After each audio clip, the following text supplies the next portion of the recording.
pink sleeves. We're kind of a salmon.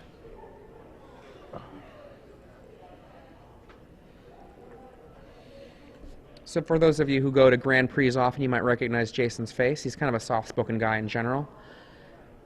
And he's playing... I always forget what this deck is usually called. It has an archetype name. Landstill, thank you. I don't know why that was boggling in my head a little bit.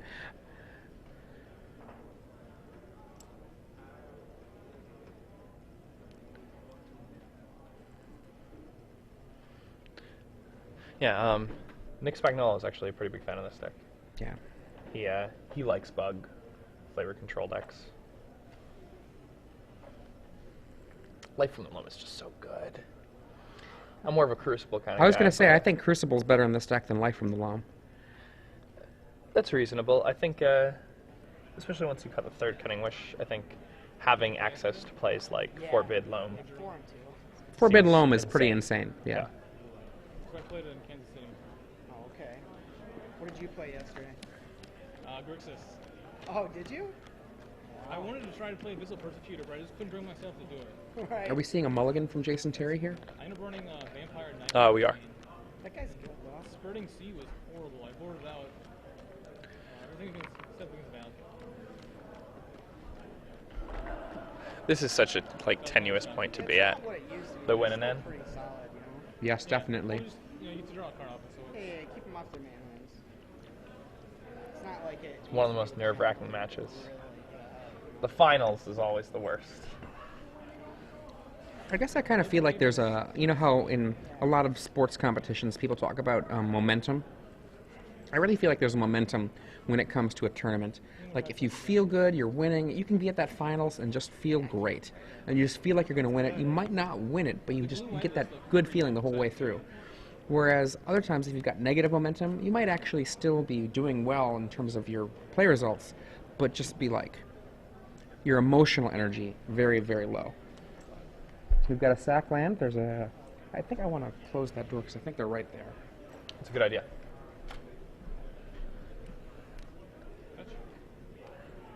Yeah. As far as things go for me, I'm a choke artist. Finals is a place where I lose very often.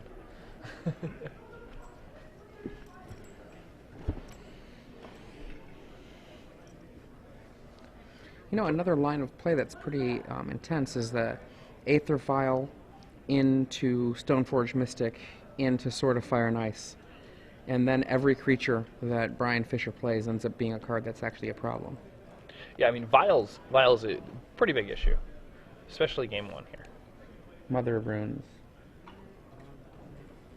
Jason with counter, Force of Will, Brainstorm, I think? Another Force of Will. That's a Life from the Loam, maybe? I can't tell what that other card is. I think there's a Spell Snare in his hand. That could well be. Counter, Force of Will. Thoughtseize is going to draw out a counter spell. Most likely. Would not be surprised.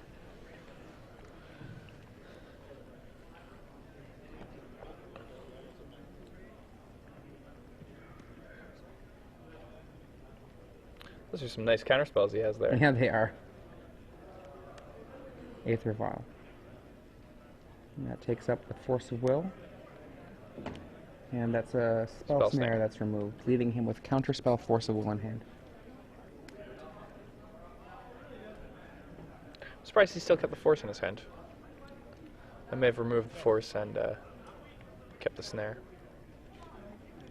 Ghastly Demise that doesn't do anything.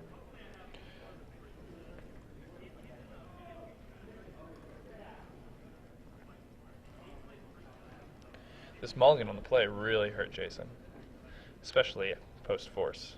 It's just really rough. And there goes a counterspell. What does that do again? So there's the counterspell to stop the Knight of the Reliquary, leaving him with Force of Will, Ghastly Demise. And that loss of the Spell Snare is starting to look a little bit more problematic now. That factory's pretty good right now.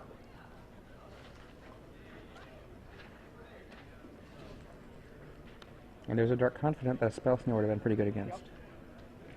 Yeah, Spell Snare would have been an excellent card to have in that spot. And a second Bob. Wow, Jason Terry needs a Pernicious Seed off the top. Yeah, that's exactly what he needs. And Bob, Interestingly enough, he cannot be attacked, though. Bob says, Aether Vial. Bob says, Thoughtseize. Thoughtseize. And then the draw.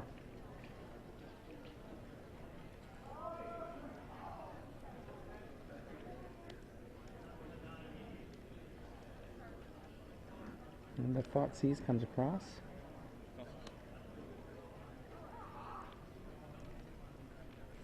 Here's the hand. Here's my hand. Would you like a Force of Will or a Ghastly Demise? I think he's probably going to end up taking the Force of Will here, because the Ghastly Demise doesn't do anything as long as that mom's alive. as long as the mom's alive. It's just a dead card.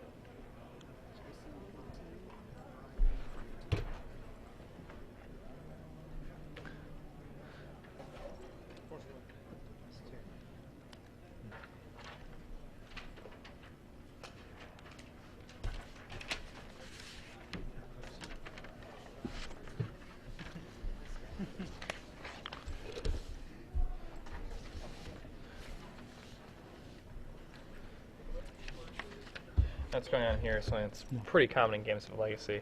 When a player mulligans and then plays a Force of Will for its alternate cost in the early turns of the game, they can often get really far behind on cards, especially if they're trying to be reactive. And if you're trying to play a one-for-one game, it's usually pretty hard to do. There's a pretty terrible standstill. Yeah. There's too many moments where you're behind.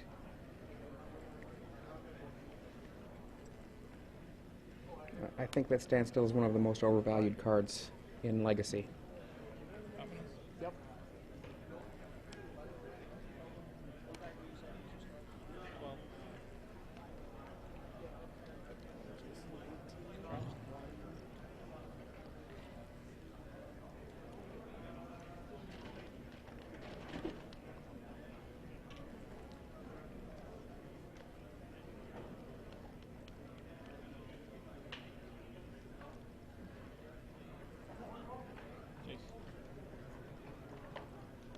I almost find myself wondering if he maybe should have used the Fate Seal himself there with the Jace. One card? Yep. That's reasonable. I mean, he could just attack with the Mangara. Okay.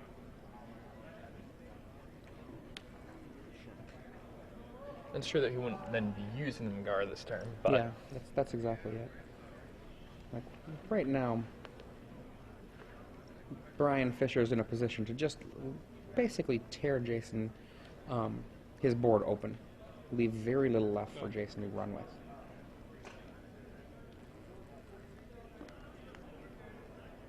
Go. Your turn. Mangara, Ignoring your initial select. Wasteland. He doesn't have to use yet, but he can. And then Knight of the Reliquary can go fetch another Wasteland. yeah, Yep. cuts off mana that Black Source. Take 5. I mean, Bryan Fisher is taking a lot of damage here. He's down to 7.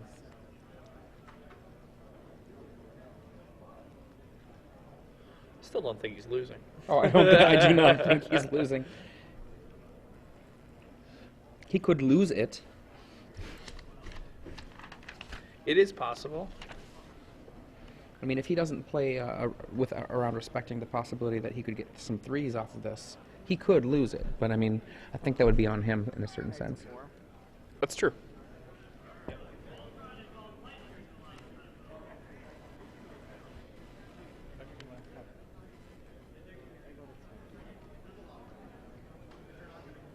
And Jason Terry futilely Ghastly Demises to tap the mother.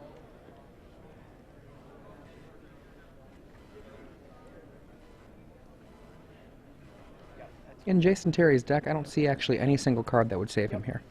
Yeah, at this point, it's just over. Yeah. Another standstill.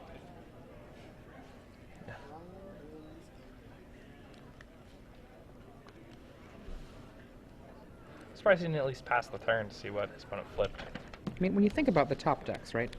His opponent could have flipped 2 3s. Yeah. Down to 1. I don't think you want standstill against merfolk or goblins. And that's 20% of the field. And then there are other decks where you contingently don't want standstill.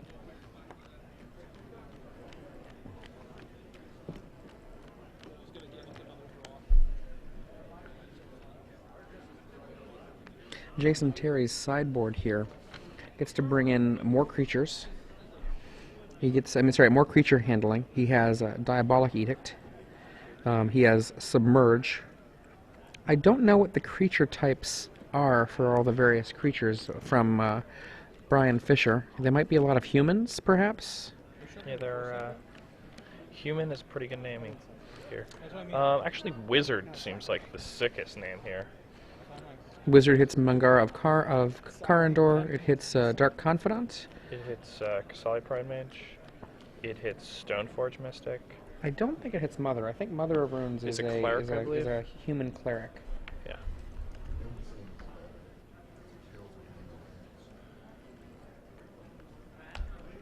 Yeah, human kills Mom, Dark Confidant, and Mangara. Yeah, so... Mother of Runes is a human cleric. Yeah, so Engineer Plague is actually really good. Or Sabo's Decree. Sabo's Decree. So, how many mirrors have you had today?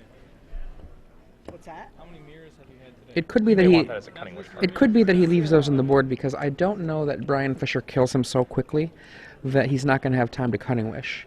And therefore having a tutor might mean that they are better in the board. I don't really view Bryan Fisher's deck as being a fast deck per se, so much as it is a deck that has all kinds of disruption that it can do. I mean, what this deck looks like to me, it looks like a green and taxes deck that's been crossbred with a junk deck. Yeah. Oh, he played 43. Junk and taxes. Well, what qualifies something as junk?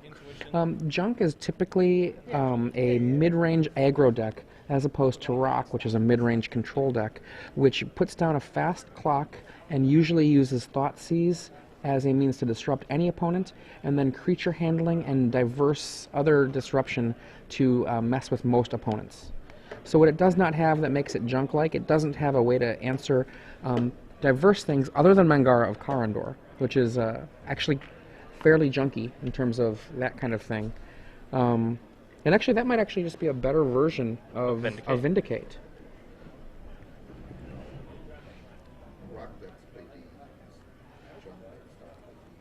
That's generally the case, because junk decks want to be essentially attacking. Seems like a very broad brush. But it's pretty accurate, though, right? Rock decks play... Funny, yesterday everybody's playing Warm Coil Engine because they're like, get around, go for the throw. Yeah. They're trying to beat, yeah. Yeah. Okay. What Rashad is just saying, if you can't hear it off camera, is that rock decks play Deed, junk plex don't. And the distinction is really important because the rock deck wants to use the Deed to destroy everything that's attacking it, and a junk deck has stuff on the table, so it doesn't want to destroy everything.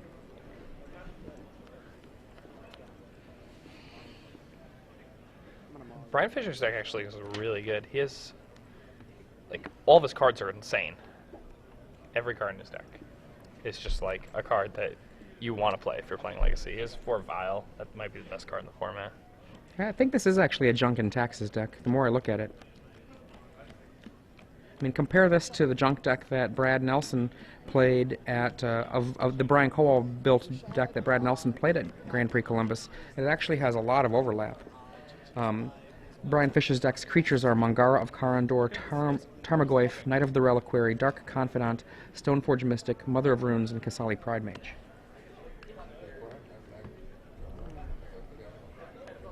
Bryan? Yeah. Yeah, Bryan has Mangara. He does some Yeah. And taxes. I don't know where the genesis of the name comes from.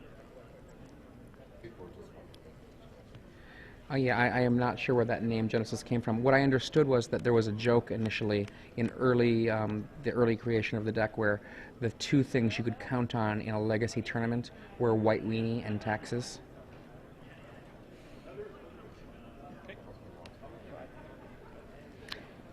So, Jason again mulliganing on the play, which is so rough for him, especially in a matchup where his opponent has like access to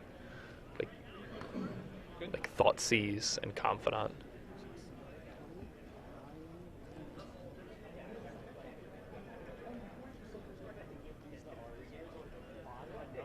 Yeah, I'm looking at the Brad Nelson played junk deck, and if you just take out the Vindicates and change them into Mangaras, and you take out the extra discard of him and Gerard's Verdict and turn it into some more creatures, you're basically talking about a deck that's very similar.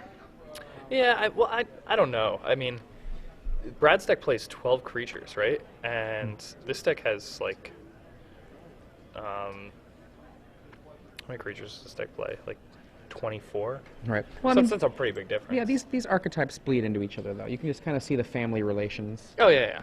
I mean, they're both playing all the most powerful cards Yeah. in the colors. Yeah, that's so why. that's the overlap. That's why I said I felt like it was a mashup of the two. You know? We got the Aether Vial off of a Plains. Jason Terry not liking that Aether Vial. It's a card that he has an answer for in the form of Engineered Explosives. Explosives is going to hit for 1. Keeps the standstill in. I mean, how much card advantage do you need when you've got Life from the Loam and Jace?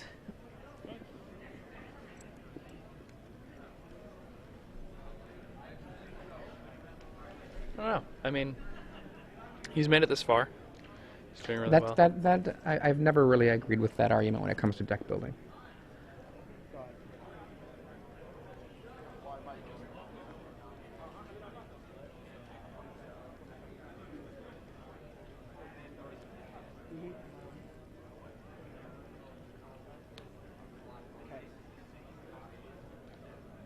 And Mother of Runes is going to Meaty Ghastly Demise the next turn.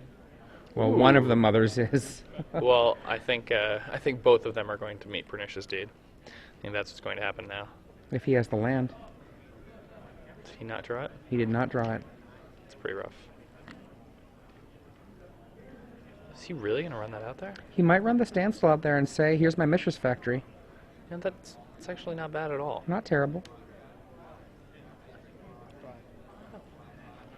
Hope a Wasteland doesn't hit. If his opponent rips a Wasteland, that's pretty bad, but... How many cards does Jason Terry have in his hand? 5? Yeah, he mulliganed again. He's been mulliganing into oblivion both of these games.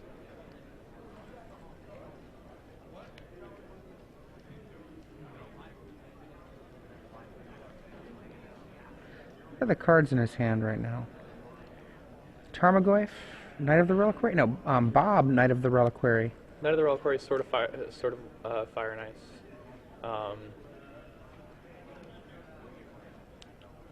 Mangar of Corondor. Standstill breaks. And Supplies Mr. of Force Maher. of Will.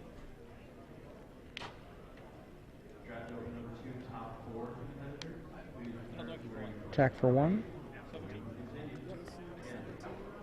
That's a pretty nice turn for Jason. Oh, absolutely.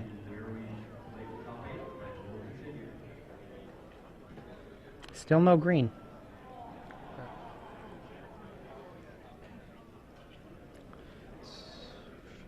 I think 2 Ghastly Demise, Pernicious Deed.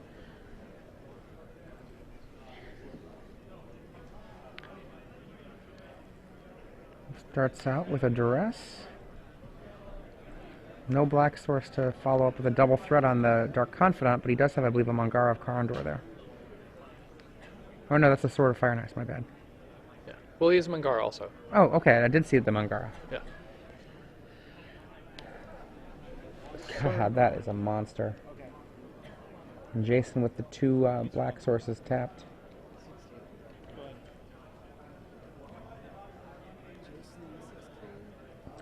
Wasteland that black source out of out of the play.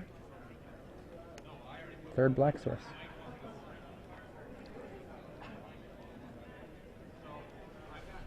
Go ahead.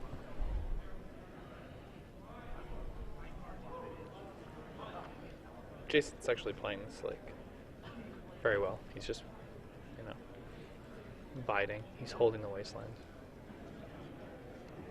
Time for your click. Sword on the mother.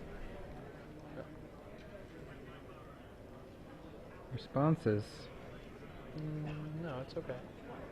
No, attacks like and he's you thinking double about he's ghastly. he's that's what I'm saying. He's thinking about responding. That's Yeah. that's why he's pausing him a little bit there. Yeah, no, I wasn't saying Yeah, that. yeah.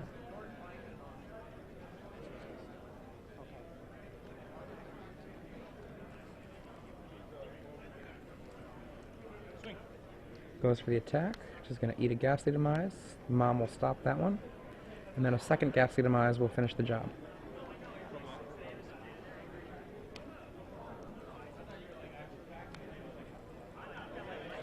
Draw some green. Dark Confidant would be the. There we go. Be nice. I'm actually somewhat surprised with the double demise. I'm not sure why he didn't activate factory and block. Trade. That would have been really good. Yeah. I think what probably happened is he got himself into tunnel vision. He saw a path, and then he remembered that path and kept going down that path. Yeah. And now his opponent draws a wasteland. Waste your factory. Wasteland for the Mishra's Factory. You can equip the Bob, have Mom there to protect it from anything scary. Feel confident. Okay. Swing. Yep. 4. I'll shoot you for 2. Oh, God. Shoot 10. Hits. Tarmogoyf, Tarmogoyf. Do you need anything else in play at this point? I don't No. think so. I mean, You don't want to, if you know what your opponent's playing, you don't want to go into the deed. yeah. Jason just can't find that green. I don't think you play that spell snare I don't either. think either. You're not going to win this game unless Without you get drawing the that green there. hand. There's yeah, the. now you don't have the spell snare in your hand for the follow up. Yep. Because you have to just play deed and pass. You can't just like.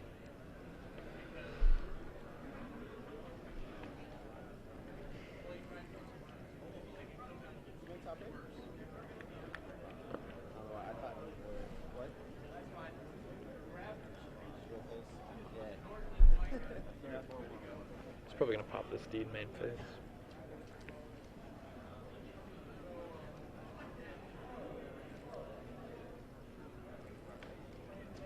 Actually, he's at 10. I think he you sucks take it up, another and hit? I think he does it end of the, as late as he can do it. Honestly, Well, I think he might just be dead on board, right? If he doesn't. 2, 4, Oh, you get only the- 6 damage. Okay. 7 if the mother So- attacks. Maybe he loams.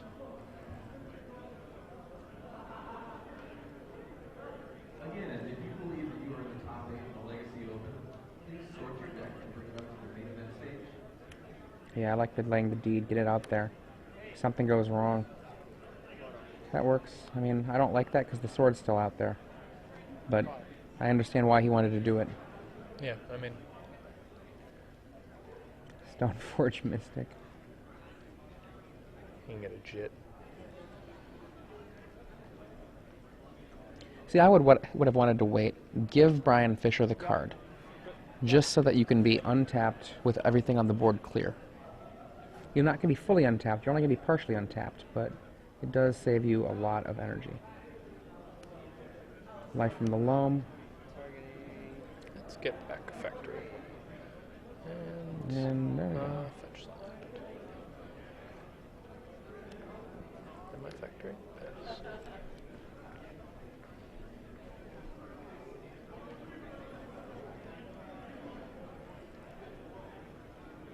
The spell snare would be really good right now. And there, finally, that black source goes away. And that was.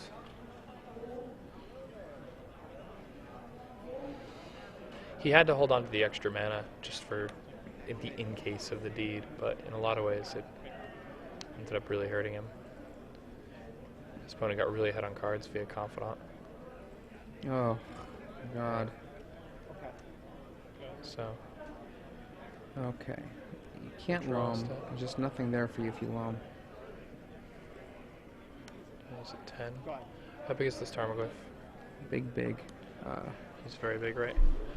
Land, creature, instant.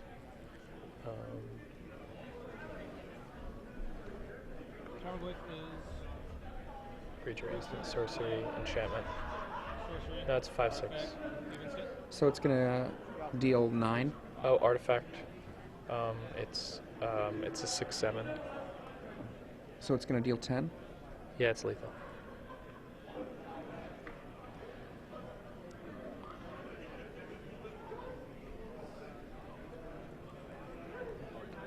Parry this. Yeah. Garrett Young. Yeah. Garrett It's Young is lethal. still in the room and not currently in a match. He's unfortunately main stage. 6/7, right? Yeah. So that'll be it. Jason Terry's probably frustrated right now. Couldn't get that green mana. Mulliganing a bunch of games. Enchantment. Deed. Correct. Yeah. Bryan Yeah, I Fisher's already deck had- looks very good. It's really good at punishing people for stumbling too. Oh, yeah. Like, 4 look at- Mangara. Wow. Yeah. Well, I mean, I have But two. Wastelands, Thought Seizes, Swords, Confidants, like all these cards that really punish people for stumbling. Like, you can't draw a sweeper like a turn or two after they have the Confidant and still be okay. Like, you're too far behind. Mm-hmm. There we go. And that's it. Bryan Fisher go on to make the top 8 of this tournament. Yeah, you mold